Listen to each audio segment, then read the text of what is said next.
langsung saja kami akan menjelaskan secara garis besar terkait dengan media yang telah kami buat dengan judul Media Pembelajaran Interaktif Berbasis Web pada materi Bumi dan Tata Surya untuk siswa SMP kelas 7.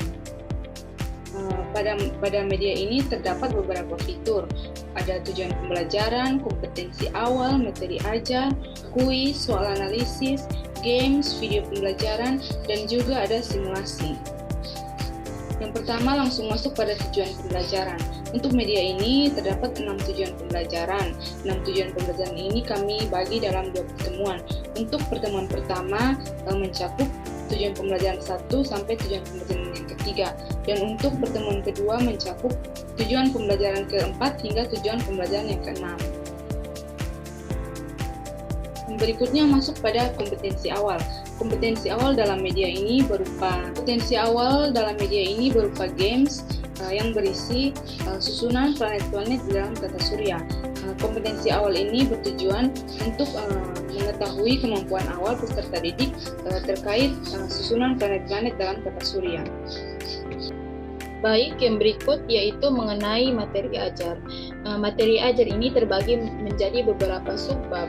Yang pertama itu mulai dari materi apa itu tata surya, anggota tata surya, susunan tata surya, bumi sebagai planet kehidupan, satelit alami bumi, fase bulan, rotasi bumi, evolusi bumi, gerhana matahari dan bulan, perubahan musim, pasang surut air laut, dan pola penyinaran global.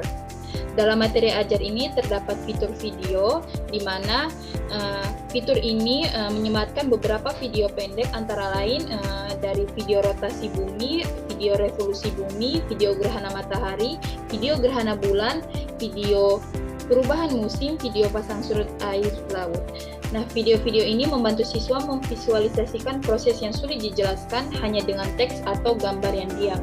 Siswa cukup mengklik tulisan dalam materi tersebut.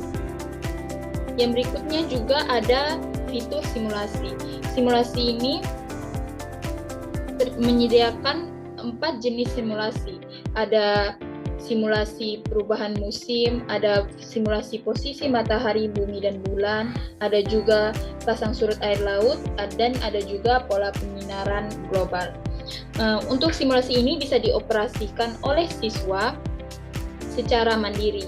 Misalnya, simulasi ini bisa dioperasikan oleh siswa secara mandiri. Misalnya, menggeser posisi bulan atau matahari ataupun pada simulasi tersebut dan melihat efeknya secara langsung.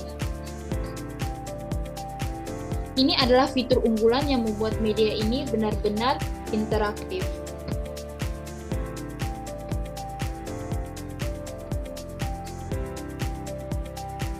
Sehingga untuk fitur simulasi ini tidak hanya simulasi pola penyinaran, tetapi ada juga simulasi pasang surut air laut, simulasi perubahan musim, dan juga simulasi posisi matahari, bumi, dan juga bulan.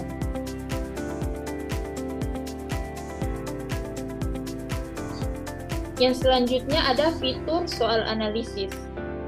Fitur ini berada di bagian akhir sebelum penutup.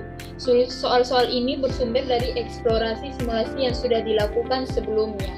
Jadi setelah melakukan eksplorasi, ada soal-soal yang akan dianalisis oleh siswa. Di sini juga ada fitur kuis. Yang berikutnya fitur kuis. Yang berikutnya ada fitur kuis. Seperti yang sudah dijelaskan di awal bahwa media ini digunakan dalam 2 kali pertemuan.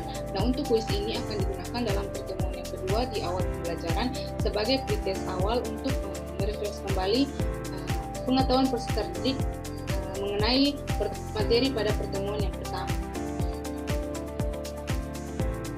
Dan yang terakhir, fitur terakhir itu adalah fitur games.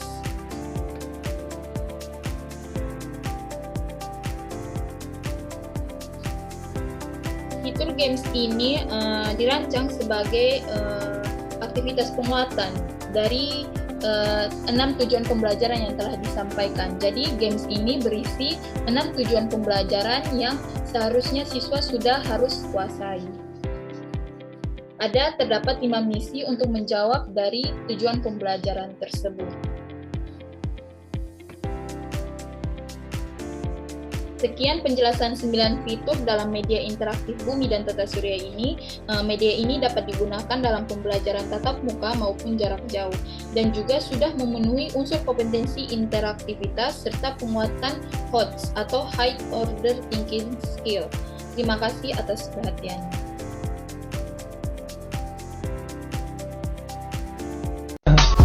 I just had to let you know you're